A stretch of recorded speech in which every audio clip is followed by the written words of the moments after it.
Welcome to another Classic Car Club drive-thru. Today we've got the McLaren 720S. Really excited about this car. Really excited about all McLaren road cars, to be honest. We had early McLaren 12C. Since then we had some time, while we didn't have one in the fleet, we had some exposure to the 650S, the 650 LT, or 670 LT I guess it is, and then the 570S we've had in the fleet for a bit. When they came out with the 570S, that and sort of all the McLarens at that time were, a variation on the same basic chassis and the 3.8 liter twin turbo V8. And with the 570S coming in kind of at a lower market price, they dropped the crosslink suspension and a little bit of the sophisticated, more expensive components to get it down around 911 Turbo S price range. I saw that and I talked to our friends in McLaren. I'm like, man, aren't you worried about cannibalizing your kind of supercar sales of this car? It's supposed to be the sports series, like it's a sports car. Mid-engine McLaren isn't a supercar anymore, it's a sports car. And they said, no, don't worry, we got something coming that will keep that market going. And what they had up their sleeves was this 720S. And I gotta say, while I struggled to believe they could do much more than they'd already done, this car is phenomenal. It's totally off the charts compared to the 650S that it replaced. The numbers are just astounding, to the point where it doesn't make sense anymore. It's 710 horsepower. Not quite sure why they call it 720 when it's 710 horsepower, but 710 horsepower, 568 foot-pounds of torque. They bumped the motor up to a 4-liter twin-turbo V8 from a 3.8 in the previous generations. Wild statistics, depending on who's tested it, you see 0 to 60 times between 2.5 and 2.7 seconds. Not long after that, it hits 100, quarter miles, I think, in the 10-second range. Just completely wild statistics. I can't even register stuff like that. I don't have roads or conditions to drive the car anywhere near those speeds or at that limit. But I think the significant thing about that is this car jumped from the supercar stat to the hypercar stat. So those numbers are all things that are in line, or at least in the same ballpark as the Porsche 918 Spider, the Ferrari LaFerrari, and McLaren's own P1. Out of the gate, again, set a new sort of high level for what a supercar could be for spec, performance, and price. It kind of made the hypercars, million-dollar hypercars that preceded it, irrelevant all of a sudden. Wild statistics. I wish we had roads, conditions, and talent to fully take advantage of it. And when you get to this level, all these cars are so fast that it kind of doesn't matter, and you can't really differentiate them by their performance. But thankfully, they do differentiate themselves by their character. And McLaren, as we see when you get behind the wheel, does have a very distinct kind of character and approach to the way they build these cars and what they're looking for the driver experience to be that you get out of them. It's not just a blunt instrument that goes fast. Everything about the car is designed in a way that it delivers a certain experience when you drive it. So let's get behind the wheel and check that out. So inside the McLaren 720S, before I close the door, I just got to point out, you get in this thing and it's immediately apparent how purposeful everything is. Everything's wrapped, I'm not gonna say wrapped in carbon, everything is carbon. This is not carbon for decoration. The car is constructed of carbon fiber. So, the core of these cars, the kind of backbone of the McLaren builds is this carbon fiber tub. So you see it as you get in, you got forged bits here, some kind of heavy, chunky woven bits there. There's carbon around the dash, a carbon steering wheel, but this is not, a decorative application. This is what the thing is made of. So, see what else we've got in here. I gotta say, cars like this make me nervous. When I got in this thing this morning, it was really damp. I gave the kids a ride to school, had to do laps because one at a time. And then head up here, and I'm not looking for anyone to shed any tears for me, but I was like, oh man, drive this thing, it's wet, and I'm gonna make it sound good, and it's just so fast. What am I gonna do with it? And it should make you nervous. I mean, these cars are so purposeful, and yeah, they're really like weapons on the road. So it should put butterflies in your stomach to kind of make you appreciate the gravity of driving a car like this.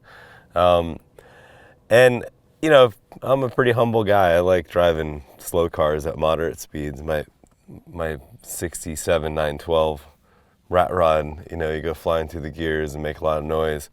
And you know, you look down at the speedo and you're going 45 miles an hour, but you're having a real experience. And that's what I really love. You get in these supercars, these 200 mile an hour supercars, and it's like, wow, it's impressive. You know, I really appreciate the engineering of it and the way it feels and all that, but there's not enough road to drive it. The saving thing for these cars, and especially McLaren has done this really well, is they do still all have their own character. You get in McLaren, Ferrari, Lamborghini, on paper, they're all going to be, for all intents and purposes, the same, you know, very fast, very powerful, mid-engine, you know, maybe your rear-wheel drive or all-wheel drive or whatever, but performance-wise, for the places we have to drive them, they're all going to do the same things. But it's the character, and what you find immediately in McLaren, you get in, everything is purposeful, there's nothing wasted here. Sure, it's still beautiful and it's designed for aesthetics and other things, but you know, we saw like carbon fibers we get in, you know, the benefit of that is you have these really thin pillars all the way around.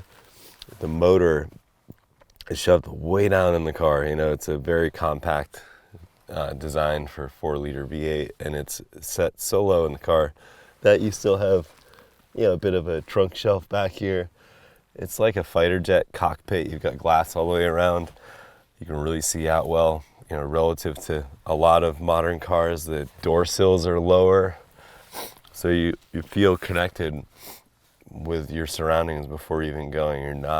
You're not locked into a cave that you can kind of peer out of and look forward and drive in one direction. You've got a full view of what's going on around you. The steering wheel, you grab that, and it's purposeful and sporty, but it's not just puffed up and chunky. It's kind of sinuous, and you know, it's almost like some archaeological thing. It's like you're grabbing onto the bones of the car, and you know, it's really athletic. You know, it's not just saying, oh, we get a sports car, we gotta have a fat chunky steering wheel. That's what sports cars have. They designed it to be exactly what they wanted it to be to deliver the experience, and all of that reflects the way the car drives. You know, it's not just there to you know, meet their mission statement or look cool. It's all part of the driving experience. So start button here, put in the brake. We do often have quirks where this won't recognize the key. So if you ever get in and car won't start right away, pull the key out and hit the lock and unlock button, and that will wake it up and remind it that the key's actually still in your pocket. Amy Davidson's sword. Sorry, Michael Moore, gonna mute you. That was what I had to do. Again, trying not to get a tick on the way up here. I put on NPR and was just kind of cruising to meet up and not get a ticket on the way. But even doing that, you know, lumbering along at like 1,500 RPM in 7th gear, that was still 60 and a 40, and I got a ticket anyway. So anyway, when you fire it up, dashboard pops out. You know, you have this all digital dash, very purposeful again, kind of looks like what you see in modern GT cars, race cars. McLaren, well, it may all be a bit foreign the first time you get it. They have developed this kind of control language that's common among all their cars. So main bit you need to worry about is, well, transmission, it's push button, so we're in neutral when we start, drive, reverse, and then all the active chassis dynamic, you know, engine dynamic, transmission controls are within these 3 buttons. So when you don't press anything, the car's just going to be in automatic and do what it thinks is best for your driving conditions. When you press this active button, you're now taking control. H is the handling control, P is the power control. Again, I like things compliant, and I'm pretty happy to admit I'll take whatever driver aids I can get. So I'll leave H on C, which is comfort. You got sport and track. Each time it's going to tune the suspension to be a little stiffer and let you have a bit more liberty before traction control takes over. Especially today, where it's pretty cool and damp. It's a beautiful sunny day for January. It's going to hit 50 today, but the roads are still damp and cool and the grip is low. And on the way up here, a few times even just accelerating, fourth gear, highway speed, you're getting up to highway speed, squeezing the gas halfway and the back end was coming out. And traction control jumped in quick and I corrected quick, but when you're in the wrong conditions with summer tires on cold, wet roads, the grip is going to be low. So I'll leave that where it is on comfort. And then power, I usually kind of default, what I'll do is I'll leave it set up like this. So handling on comfort, power either on sport or track. And then depending on what I'm doing, I'll just toggle between active and inactive. If I'm came up on some traffic and don't have to worry about it, I'll turn the active controls off, let the car basically drive in automatic, and then I'll hit that again when I clear out of traffic and want to take control again. All this will change, on the power, change throttle response. It does open the exhaust up a bit. And then you get neat little tricks like when you go to track mode, it flips the dash down, opens up your view of the road a bit more and gives you this very minimal but purposeful tack, speed, gear display only. You get all the other kind of information stripped away so you can focus on driving. This car has the carbon buckets, which are, again, super, super purposeful, but you're really locked in and, you have to be careful about how you get in and out of them. You kind of want to perch yourself and drop your butt in first and then swing your legs over. If you just try to slide over, you're going to get these bolsters in your back, which isn't good for you, but also wears out the seats. Parking brake's a push button thing on the left. Last little bit that I won't spend too much time on, but just to throw out the general idea, is the infotainment sort of control system.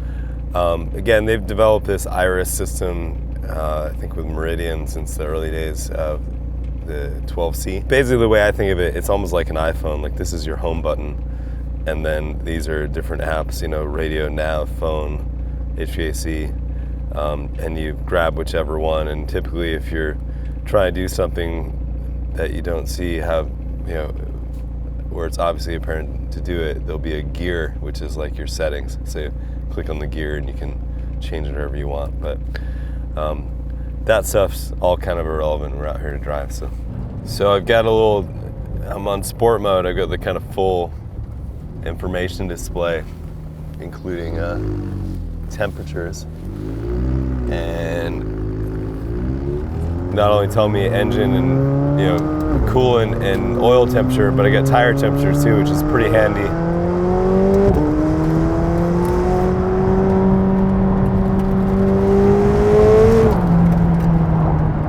So nice to know on this cold day, finally the graphics showing the tires just says black instead of blue. When they're blue, they're actually pretty cold and not going to grip so well. They should really, I think when you really get them going, they turn green, yellow, and then eventually red. But at least we're not icy cold, so man, I can rely on these tires to work a little bit. Get a nice sweeper corner here. We don't have our little technical back roads that are all closed for winter. But again, I'm just kind of modestly halfway pushing the throttle, clicking through a couple gears and struggling to keep it below 100 miles an hour. Car is so capable.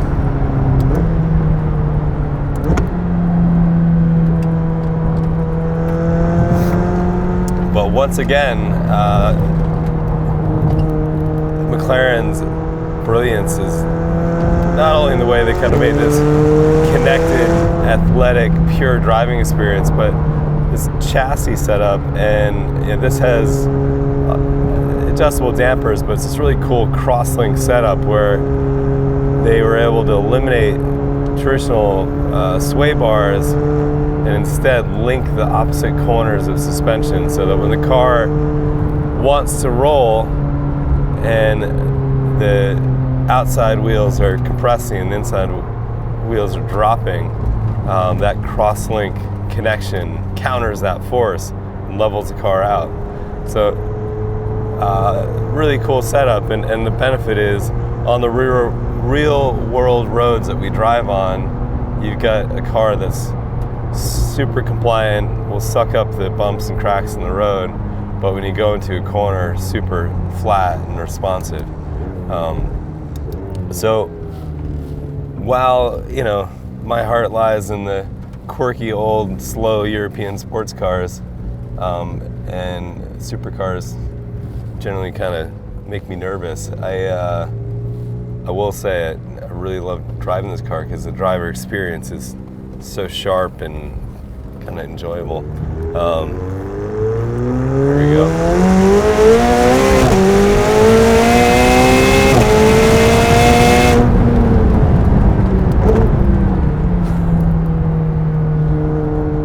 So, again, wildly fast. I just clicked through 3 gears. It's 120. Good thing my friend from earlier isn't around, because then I'd actually really be in trouble. But so fast, so capable, and then when you let off and get on the brakes, it hauls it back down really quickly. Even on these cold roads, the performance is just astonishing.